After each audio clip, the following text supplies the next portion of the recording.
Dividend policy. আমাদের financial ম্যানেজমেন্টে তোমাদের যে সেশনটা চলছিল সেটা ডিভিডেন্ড পলিসির উপর। এই ডিভিডেন্ড পলিসিতে আমি এর আগে অনেকগুলো ক্লাস করেছি, যেই ক্লাসগুলোয় আমরা কিন্তু ওয়াল্টার মডেল, গর্ডন মডেল এই সমস্তগুলো নিয়ে ডিসকাস করেছি, এমনকি এমএম মডেলেরও 2-3টে ক্লাস দিয়েছি। আজকে এমএম মডেলের লাস্ট ক্লাস করব, করে আমি ডিভিডেন্ড পলিসিটাকে শেষ করছি। এবার এরপরেও যদি তোমাদের প্রয়োজন পড়ে তাহলে কমেন্ট বক্সে জানিও, তাহলে আরও ক্লাস দেবো যদি না বুঝতে পারো। আশা করছি যে কটা ক্লাস দিয়েছি তোমরা যদি এই ক্লাসগুলো ফলো করো, তোমাদের হাতে যে বই আছে সেই বই থেকে যখন সলিউশন করবে সব প্রবলেমই তোমরা সলিউশন করতে পারবে। তারপরেও যদি অসুবিধা হয় তোমরা কমেন্ট বক্সে জানাবে, ঠিক আছে? আজকে একটা প্রবলেম পড়ে শোনাচ্ছি, দেখো ওটা তোমরা স্ক্রিনে দেখতে পাবে, তবুও আমি পড়ে শুনিয়ে দিচ্ছি। ABC limited issued 50,000 outstanding share, the current market price of the share 100 each. এটা কিন্তু ভুল দেওয়া আছে, বুঝেছো? ওটা current market price of the share হবে না, face value of the share হবে 100 টাকা ইচ, ঠিক আছে? It hopes to make a income 5 lakh at the end of the current year. The company's board of directors considering a dividend of rupees 5 taka per share at the end of the current year. The companies need to raise 10 lakh for an approved investment expenditure. The companies belonging to risk class for which the company's capitalization rate বলেছে 10%, যেটা cost of capital. So how does the MM approach affect the value of the firm if dividend are paid or if dividend are not paid? তাহলে এটা আমাদের দুটো ক্ষেত্রেই বের করতে বলেছে। দেখো এখানে কিন্তু আমরা এমএম মডেলের ফর্মুলা জানি, P0 = P1 + D1 / 1 + K। এখানে P0 বলে দেওয়া আছে, তাহলে P0 = base year price, P0 = বলে দেওয়া আছে কত, 100 টাকা। আর D1 ডিভিডেন্ড পার শেয়ার বলা আছে কত, 5 টাকা। আর এখানে কস্ট অফ ক্যাপিটাল K = বলা আছে কত, 10%, দ্যাট মিনস 0.10 K এর মান, ঠিক আছে? তাহলে এখানে যদি পুট করি আমরা এখান থেকে কি পাবো বলো তো, P1টা বের করতে পারবো। তাহলে P1 D হচ্ছে 5, এখানে 1 + 0.10, তাহলে এটা করলে কত হয় দেখো, এটা করলে 100, এটা P1 + 5, এটা 1.1 দিয়ে 100 ইন্টু করলে 110 টাকা। এগুলো অর দেবে, P1 + 5, এই 5টা এদিকে গেলে মাইনাস হবে, তাহলে 105 টাকা সমান হচ্ছে P1। তাহলে কারেন্ট মার্কেট প্রাইস হচ্ছে P1 105 টাকা। এবার যদি আমরা ডিভিডেন্ড না পেড করি, ওরা তো দুটো কন্ডিশনই বলেছে, তাহলে এটা ডিভিডেন্ড পেড করলে এরকম হয়। তাহলে হোয়েন ডিভিডেন্ড না পেড করলে D = D1 = কত বলবো, 0 তো। তাহলে তখন P0 = আমরা বলবো P1 + D1 / 1 + K। তাহলে P0 কত, 100, ওখানে P1 জানি না, D1 হচ্ছে 0, আর এটা 1.10, একেবারে করে দিলাম K এর মান বসিয়ে দিয়ে। এটা এই দিকটা আসুক, 110 টাকা = P1। তাহলে তখন ডিভিডেন্ড যদি না পেড করি 110 টাকা করে শেয়ারের মার্কেট প্রাইস, আর ডিভিডেন্ড যদি পেড করি 105 টাকা করে মার্কেট প্রাইস। এখানে প্রবলেমটা একটা ভুল করা ছিল, সেটা কারেন্ট মার্কেট প্রাইস বলেছিল 100 টাকা, ওটা নয় কিন্তু, ওটা বেস ইয়ার প্রাইস হচ্ছে 100 টাকা। ওইখানে কিন্তু প্রবলেমটা একটু প্রিন্ট মিস আছে, ওখানটা আমি ঠিক করে দিলাম, ঠিক আছে? এরপর তুমি ইনভেস্ট করতে চাইছো, তোমার নিউ ইনভেস্টমেন্ট হচ্ছে 10 লাখ, তার মধ্যে 5 লক্ষ টাকা তুমি প্রফিট করেছিলে, তার মধ্যে যদি 2.5 লক্ষ টাকা আমরা ডিভিডেন্ড পেড করি, তাহলে হাতে পড়ে আছে কত, 2.5 লক্ষ। সেটা আমরা একটু দেখিয়ে নিই। তাহলে আমাদের টোটাল আর্নিংস আছে কত, টোটাল আর্নিংস হচ্ছে আমাদের 5 লাখ, ঠিক আছে? 5 লাখ টোটাল আর্নিংস, তার মধ্যে আমরা যদি ডিভিডেন্ড 5 টাকা করে পেড করি, তাহলে লেস ডিভিডেন্ড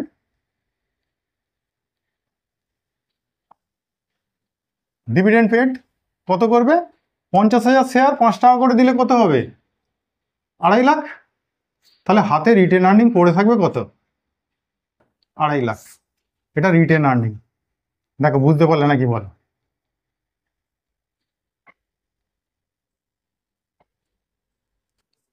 ঠিক আছে? এবার আমার নিউ ইনভেস্ট করতে গেলে নিউ ইনভেস্টমেন্ট চাই কত বলো তো, তোমার 10 লাখ। তাহলে আমরা দুটো কন্ডিশন বলি, একটা এখানটা D1 সমান হচ্ছে 5, আর একটা কন্ডিশন D1 সমান হচ্ছে 0। দুটো কন্ডিশন করছি। আর একটু এদিকটা করে করব, তোমরা যদি বোর্ডে দেখতে না পাও আরও একটু টেনে দিচ্ছি এই দিকটা। D1 সমান হচ্ছে একবার যদি 5 টাকা হয়, আর যখন ডিভিডেন্ড দেবো না তখন D1 সমান কত, 0। তাহলে দুটো কন্ডিশনেই আমরা দেখাই নিউ ইনভেস্টমেন্ট কত,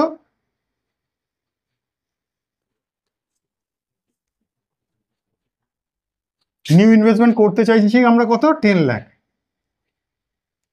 সেটাতেও 10 লাখ। এবার আমাদের রিটেন আর্নিংস কতটা আছে দেখো, রিটেন আর্নিংস হচ্ছে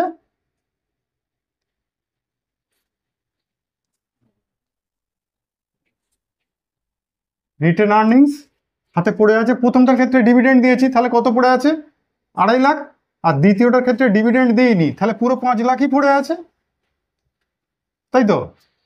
তাহলে এবার অ্যামাউন্ট কতটা তোমাদের প্রয়োজন, তাহলে প্রথমটার ক্ষেত্রে 7.5 লাখ আর দ্বিতীয়টার ক্ষেত্রে 5 লাখ। এটাই হচ্ছে value of new share issue. তাহলে ভ্যালু অফ নিউ শেয়ার,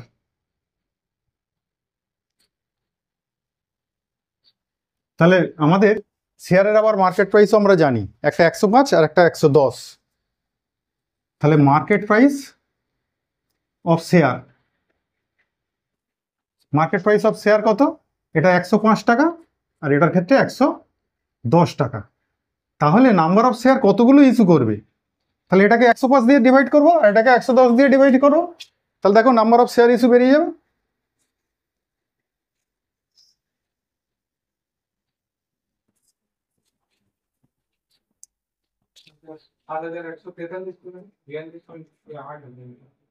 আচ্ছা 7142.8 আছে বলে 43 করে দিলাম। হ্যাঁ, আর পরেরটা দেখো, পরেরটা এটা করো,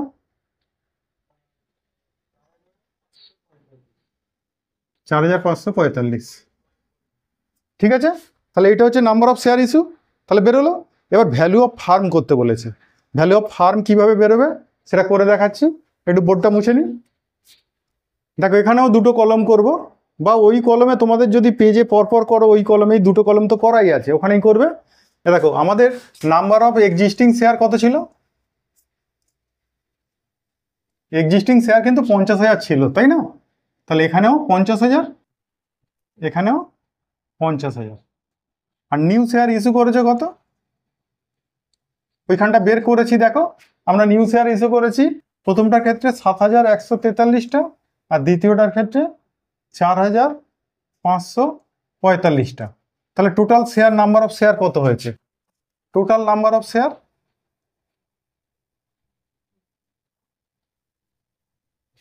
এটা 57,143 আর এটা 54,545। আর ভ্যালু অফ শেয়ার তো তোমার দেওয়া ছিল, মার্কেট প্রাইস অফ শেয়ার তোমরা তো বের করেছিলে। প্রথমটার মার্কেট প্রাইস অফ শেয়ার ছিল কত, 105 টাকা, আর দ্বিতীয়টা ছিল কত, 110 টাকা। তাহলে ভ্যালু অফ ফার্ম মানে আমার নাম্বার অফ শেয়ার আর এই মার্কেট প্রাইস অফ শেয়ার দুটোকে ইনটু করব, তাহলে ভ্যালু অফ ফার্ম।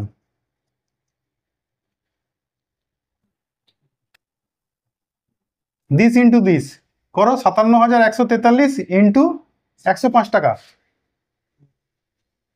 বলো 60 লাখ। আচ্ছা 60,15,000, ওই 15টা এসছে এখানে, আমরা পয়েন্ট ছিল তো, আমরা যদি পয়েন্ট দিয়ে নিতাম এটা 60 লাখই বেরোতো টোটালটা। আমরা এখানে রাউন্ড ফিগার করে নিয়েছি, 3 করে দিয়েছি, সেই জন্য কিন্তু এই 15 টাকাটা এসেছে। ঠিক আছে, নেক্সট পরেরটা দেখো, এটাকে 110 দিয়ে ইন্টু করো, 54,545কে 110 দিয়ে ইন্টু করো।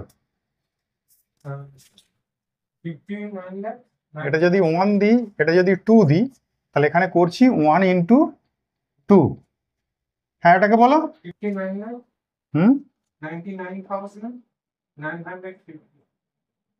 59,99,950। এখানে 50 টাকা কম হয়েছে। এখানে যদি এই পয়েন্টের পরে যেগুলো ছিল নিতাম, নাম্বার অফ শেয়ারে যদি নিতাম, তাহলে এটাও কিন্তু 60 লাখই বেরোতো। ঠিক আছে, এখানে তো পয়েন্টের পরে অনেক কিছু ছিল আমরা নিলাম না, হ্যাঁ, তা সেইটা নিইনি বলেই কিন্তু আমাদের এখানে 60 লাখ হয়নি, নইলে এটাও 60 লাখ হতো, এটাও 60 লাখ হতো। এটাই আমরা রাউন্ড অফ করেছি, এটা 42.88 ছিল, তাকে রাউন্ড অফ করেছি, সেই জন্য এখানে একটু বেশি হয়ে গেছে। আর এটার পয়েন্টের পরে কিছু ছেড়ে দিয়েছিলাম, তো সেই ছেড়ে দেওয়ার জন্য এখানে 50 টাকা কমে গেছে, নইলে দুটোই 60 লাখই হতো ভ্যালু অফ দ্য ফার্ম। তাহলে বোঝা গেছে? তাহলে এই হচ্ছে তোমার ধরো রিটেন আর্নিং যেটা থাকবে, যদি ডিভিডেন্ড পেড করি তাহলে কতটা পয়সা পড়ে থাকছে দেখবে। তারপরে আমাদের নিউ ইনভেস্টমেন্ট যেটুকু লাগবে তাতে আমাদের রিটেন আর্নিং হিসেবে পড়ে আছে ডিভিডেন্ড দিলে 2.5 লাখ আর ডিভিডেন্ড না দিলে 5 লাখই পড়ে আছে, যেটা টোটাল আর্নিং হয়েছিল। তাহলে ওটা বাদ দিলেই আমরা পাচ্ছি কি এখান থেকে ভ্যালু অফ নিউ শেয়ার এতটা মার্কেট থেকে আমাদের পয়সা তুলতে হবে, কারণ আমরা নিজেরা ঘরে রেখে দিয়েছি এতটা পয়সা, আর মার্কেট থেকে তুলতে হবে এতটা পয়সা। তা market price of the share কত? এতটা।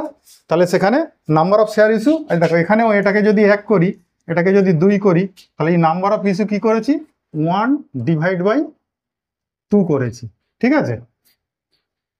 করে আমরা পেয়েছি কত? এটা 7142 পয়েন্ট সামথিং ছিল, সেটাকে রাউন্ড অফ করে যেহেতু 0.5 বেশি আমরা 3 করে দিয়েছি, সেই জন্য দেখবো এখানটা একটু 15 টাকা বেশি হয়েছে।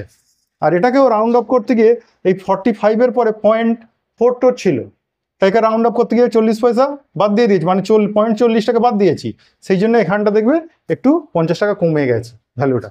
তাহলে এইটা শেয়ার ইস্যু করছি আমরা মার্কেটে, সেটাকে কি করে বের করলাম? এই যতটা অ্যামাউন্ট রিকোয়ার্ড তাকে মার্কেট প্রাইস দিয়ে ডিভাইড করলাম, করে আমরা পেলাম, এটাকেও পেলাম। এবার আমাদের নাম্বার অফ শেয়ার ছিল 50,000 দুটো কেসেই, সেখানে আমরা নিউ শেয়ার ইস্যু করছি এটা এটা এটা এটা, তাহলে টোটাল নাম্বার অফ শেয়ার এটা, আর মার্কেট প্রাইস তো 105, এটা 110 দেওয়া আছে, তাহলে এইটাকে এটা দিয়ে এই টোটাল নাম্বার অফ শেয়ারকে মার্কেট প্রাইস দিয়ে গুণ করলেই আমরা পেয়েছি ভ্যালু অফ ফার্ম। তাহলে বোঝা গেছে? তাহলে এখানে এই অঙ্কটাই কিন্তু কমপ্লিট সমস্ত কিছু আমি করে দিলাম, ভ্যালু অফ দ্য ফার্ম কী করে বের করবে তাও বের করে দিলাম।